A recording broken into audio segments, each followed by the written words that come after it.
కొడాలి నాని ఇంటి మీద కోడిగుడ్లతో దాడి జరిగినటువంటి నేపథ్యంలో జగన్మోహన్ రెడ్డి కొడాలి నానికి కొన్ని సూచనలు సలహాలు ఇచ్చారని, కొన్ని రోజుల పాటు దూరంగా ఉండాలని జగన్మోహన్ రెడ్డి కొడాలి నానికి సూచించారని, లేదంటే మ్యాటర్ సీరియస్ అయ్యే అవకాశం ఉంది అంటూ జగన్మోహన్ రెడ్డి కొడాలి నానిని హెచ్చరించినట్లుగా ఒక వార్త సోషల్ మీడియా వేదికగా చక్కర్లు కొడుతున్న నేపథ్యంలో ఈ అంశం మీద మనం విశ్లేషణ చేసుకునే ప్రయత్నం చేద్దాం.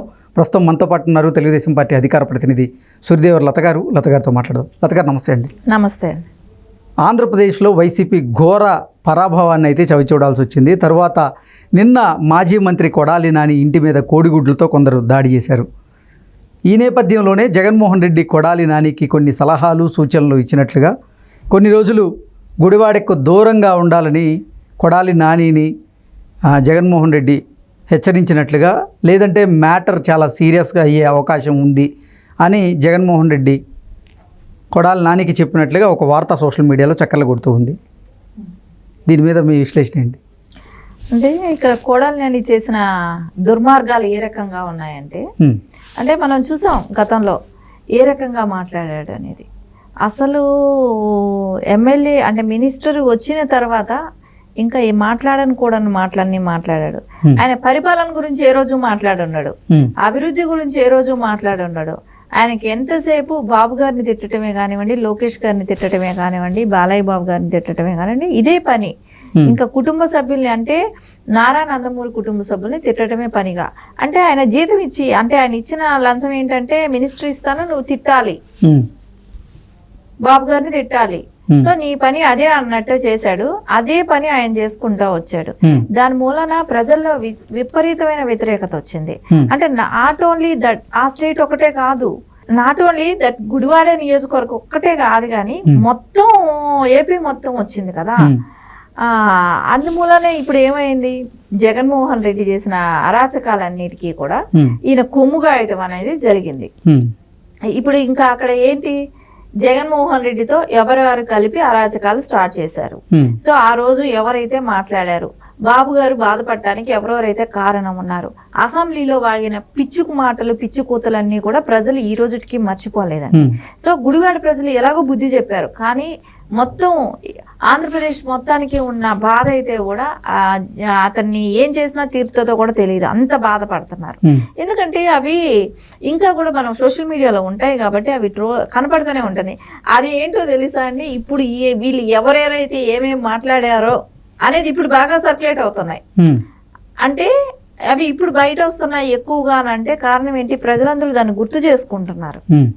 ఇతను ఏం మాట్లాడాడు, ఏం చేశాడు అనేది ఇప్పుడు బాగా ప్రజలకు ఇంకా గుర్తు చేసుకుంటున్నారు. అని అంటే అతని మీద ఇంకా కోపం అనేది ఉంది. సరే వాళ్ళు ఏముందండి, గుడ్లతో కొట్టారు, అదేం పెద్ద గుడ్లతో చచ్చిపోయిన వాళ్ళు లేరు, వాళ్ళ బాధను అక్కడ వ్యక్తపరిచారు. గుడ్లు బాంబులు కాదు, వీళ్ళగా పెట్రోల్ బాంబులు వేయటం కానీ ఇట్లాంటివి ఏమీ చేయలేదు కదా, ఊరికే గుడ్లతో వాళ్ళ నిరసన తెలియజేశారు నువ్వు మాట్లాడిన మాటలకి. వాటికి జగన్మోహన్ రెడ్డి దీనికే భయపడిపోతున్నాడు, ఆ గుడ్లు దాడికే భయపడిపోతున్నాడు. వాళ్ళు చేసే బాంబుల దాడులను, కత్తులతో పొడవటాలను, ఒక కార్యకర్తనే కానివ్వండి, ఒక నాయకుడినే కానివ్వండి, జై జగన్ అని అనలేదని చెప్పేసి గొడ్డలతో నరకటం, కత్తితో వేట కొడవలతో నరకటం కూడా చేశారు కదా. ఇలాంటి దారుణాలు అయితే ఎక్కడ తెలుగుదేశం అనేది ఏ రోజు చేయదు కూడా, ఏ రోజు ఇట్లాంటి వాటిని ప్రోత్సహించరు కూడా నారా చంద్రబాబు నాయుడు గారు. కానీ ఆ రోజు మాట్లాడిన మాటల మూలానే ఈ రోజు ప్రజల్లో ఆ వ్యతిరేకత ఉంది. సో అది ఖచ్చితంగా ఆబ్వియస్లీ వాళ్ళు చూపెట్టారు. దానికి జగన్మోహన్ రెడ్డికి భయం అనేది స్టార్ట్ అయిందో ఏమో కానీ, నువ్వు కొద్ది రోజులు అజ్ఞాతంలోకి వెళ్ళాని అని ఎట్లాంటి చెప్పుకుంటున్నాడు అని అంటే, వాళ్ళు మాట్లాడిన మాటలకి వాళ్ళకే భయం వేస్తుందంటే ఇంకే రకంగా ఉన్నారో ఆలోచించండి. ఏ రకంగా మాట్లాడారు, ఏ రకంగా బాధ పెట్టారు ఆ రోజు అనేది మనకు తెలుస్తుంది కదా. వాళ్ళు మాట్లాడిన మాటలకు వాళ్ళు భయపడుతున్నారు ఈరోజు. ఓకే, ఏంటి నిజంగా జగన్మోహన్ రెడ్డి గారి సూచన మేరకు కొడాలి నాని గారు ఆ ప్రాంతానికి కొన్ని రోజులు దూరంగా ఉండేటువంటి అవకాశం ఉందా అంటే ఏం చెప్తారు? ఓడిపోయినాక ఖాళీయే కదండి, ఏం పని ఉందో వాళ్ళకి. ఇంకా తట్టబుట్ట సర్దుకొని ఏ తెలంగాణకో వచ్చే అవకాశం ఉంటది. సో ఎలాగో పేషెంటే కాబట్టి ట్రీట్మెంట్ కి తెలంగాణకే రావాలి. ఎందుకంటే వీళ్ళు చేసిన అభివృద్ధి 5 ఏళ్ల అభివృద్ధిలో ఏ ఒక హాస్పిటల్ మంచి హాస్పిటల్ కట్టిన పాపం లేదు. సో ఏదైనా ఆయన అప్పుడు ముందైనా కూడా ఆయన మినిస్టర్ గా ఉన్నా కూడా చూపెట్టుకుంది హైదరాబాదే. సో ఇప్పుడైనా వచ్చి హైదరాబాద్ లో చూపెట్టుకుంటాడు. అందుమూలన ఆయన అక్కడుండి చేసేది ఏమీ లేదు కాబట్టి నువ్వు వెళ్ళిపో అని చెప్పే అవకాశాలు ఉన్నాయి. ఆయన ఏ తెలంగాణలో వచ్చి ఉంటాడు. ఇంకా అది నార్మలే కదా, ఇంకేం రాజకీయ సన్యాసం తీసుకుంటానని కూడా గతంలో చెప్పాడు కదా. ఇంకా రాజకీయ సన్యాసమే, ఇంకా ఏమో అవసరం లేదు.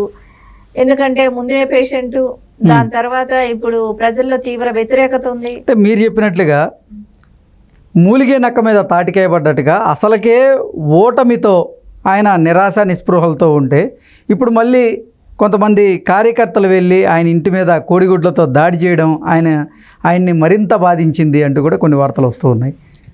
అంతే కదా, మనం చేసిన పాపం ఎక్కడికి పోద్ది, మనం చేసింది మన వెనకాలే వస్తుంది.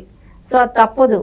సో ఇప్పుడు ఆయనకి ఈ 5 ఏళ్ళు రెస్ట్ తీసుకుందామని అన్నా కూడా రెస్ట్ తీసుకునే పరిస్థితి కూడా లేకుండా ఉంది. అక్కడ ప్రజలు ఊరుకోవట్లేదు. సో నువ్వు మాట్లాడే మాట ఇప్పుడు నువ్వు ఊరుకున్నా కానీ నువ్వు చేసిన మాటలు సోషల్ మీడియాలో ఇంకా తిరుగుతున్నాయి కాబట్టి అది చూసిన మరుసటి రోజు ఎవడో ఒకడు వెళ్తున్నాడు. సో ఎవరిని ఆపగలుగుతారండి? ఆయన వెనకాల ఏమైనా Z+ కేటగిరీ ఇచ్చి సెక్యూరిటీ పెట్టగలుగుతారా ఎవరైనా? సరే, ఒకవేళ ఆయన ఏమైనా చేసేస్తారనుకోవటానికి పెద్ద పెద్ద ఆయుధాలతో ఏదో వెళ్ళేది ఏమీ ఉండదు. సో కోడిగుడ్లు ఇంటి ముందు వేసి వస్తున్నారు, దాని మూలాన ఆయన దానికే భయపడుతున్నాడు అని అంటే ఇంకా అది ఆయన ఇష్టం. ఆయన విజ్ఞతకు వదిలేయాల్సిందే గాని జగన్మోహన్ రెడ్డి ఆయన సూచనలు ఇచ్చినా కూడా ఈ కోడిగుడ్లకి వీటికి పారిపోతున్నాడంటే కోడిగుడ్లకే పారిపోయే ఆయన ఆ గుడివాడకి ఆయనే ఎమ్మెల్యే క్యాండిడేట్ గా నిలబడ్డాడు. కొడాలి నాని గారు మంత్రిగా ఉన్న సమయంలో గడ్డం గ్యాంగ్ కొడాలి నాని గారి అండ చూసుకొని ఇక్కడ గుడివాడలో కొన్ని దాష్టికాలకి పాల్పడ్డారు, కొన్ని దౌర్జన్యాలకి పాల్పడ్డారు, కొన్ని భూములను ఆక్రమించుకున్నారు, ప్రజలను ఎన్నో రకాలుగా ఇబ్బంది పెట్టారు. ఇప్పుడు కొడాలి నాని అక్కడ ఓడిపోవడంతో ఆ గడ్డం గ్యాంగ్ మాయమైపోయింది. అదే తరహాలో కొడాలి నాని గారు కూడా ఆ ప్రాంతాన్ని వదిలే అవకాశం ఉంది అంటూ కొన్ని వార్తలు అయితే వస్తూ ఉన్నాయి. దీన్ని ఎలా చూడాలి? అంటే గడ్డం గ్యాంగ్ అనేది మనం చూసాం, ఆయన బిహేవియర్, ఆయన మాట పద్ధతి. ఇప్పుడు అంటారు కదా, పువ్వులు అమ్మిన చోట కట్లు అమ్ముకోలేరని, అదే పరిస్థితి ఆయనకి. సో అక్కడ ఒక వెలిగి ఈ రోజు కోడిగుడ్లతో కూడా భయపెడుతున్నారు అని అంటే ఆయనకే పరుగు పోతుంది. సో ఆయన ఎందుకు ఉండాలనుకుంటాడు అక్కడ? సో పారిపోవడానికే ట్రై చేస్తాడు. సరే, తెలంగాణ వస్తే తెలంగాణలో మటుకు టీడీపీ క్యాడర్ లేదా అండి? సో టీడీపీ క్యాడర్ ఎక్కడైనా ఉంది కదా. సో టీడీపీ క్యాడర్ తెలుగు వాళ్ళు ఎక్కడైనా ఉన్నారు కదా. నువ్వు ఏ మూలకి వెళ్ళినా మాట్లాడే వాళ్ళు మాట్లాడతారు కదా, ఎక్కడికి వెళ్ళినా చేసేది చేస్తారు కదా. ఏంటండి చేసేది చేస్తారంటే మీరు ఇంకోటి అనుకోకండి, చేసేదంటే మాట్లాడిన మాటలకి సమాధానం చెప్తారని చెప్తున్నాను. మీరు ఇంక వేరే విధంగా ఆలోచించి ఇంకేదో ఆయనకి ప్రాణగండం అని ఒక టైటిల్ పెట్టి అంత సీన్ ఏం లేదండి. కొడాలి గారికి చెప్పాల్సిన అట్లాంటి వాళ్ళని అంటే అట్లాంటి వాళ్ళ గురించి ఆలోచించడం కూడా టైం వేస్ట్. ఏదో మా వాళ్ళు ఆయన మీద ఉన్న ఆక్రోశం పట్టలేక, అంటే ఓటమి తర్వాత అయినా ఆయన ఏదో రెస్ట్ తీసుకుందాం అనుకుంటే మీరు అసలు రెస్ట్ తీసుకునే పరిస్థితులు అయితే ఆయనకి ఇచ్చేటట్లేరుగా. అక్కడున్న ఆయన హైదరాబాద్కి వచ్చినా మీరు వదిలేటట్లేరు. అంత సీన్ లేదు కానీ ఆయనకి. ఎందుకంటే అదే నేను చెప్పాను కదా, అంతా అయిపోయింది, ఇంకేమీ చేసుకోలేని పరిస్థితిలో ఉన్నాడు. ఆయనకి ఆ సీన్ లేదు. ఇంకా ఏదో నేను ఆయనకున్న ప్రాబ్లమ్స్ మూలాన్ని ఆ రాష్ట్రం ఈ రాష్ట్రం తిరుగుతాడేమో గాని ఆయన అసలు పట్టించుకునే దిక్కు లేదు, ఆయన గురించి ఆలోచించేవాడు లేదు. ఏదో ఆకస్తో వెళ్ళి గుడ్లు వేశారు, అదేమి బాంబులు తీసేమి చంపలేదు కానీ దానికి జగన్మోహన్ రెడ్డి భయపడే ఏమైనా సజెషన్స్ ఇచ్చి ఉండొచ్చేమో మేబీ, మాకు తెలియదు కానీ అట్లాంటి వాటికి కూడా జగన్మోహన్ రెడ్డి భయపడతాడా? గుడ్లు దాడికే ఆయన గులకరాయికే భయపడి 10 రోజులు బ్యాండేజ్ తీయలేదు కానీ ఈ రోజు ఈ గుడ్డుకి ప్రాణం పోద్దు అనుకున్నాడా? ఓకే, సో అది మనకు తెలియదు కదా.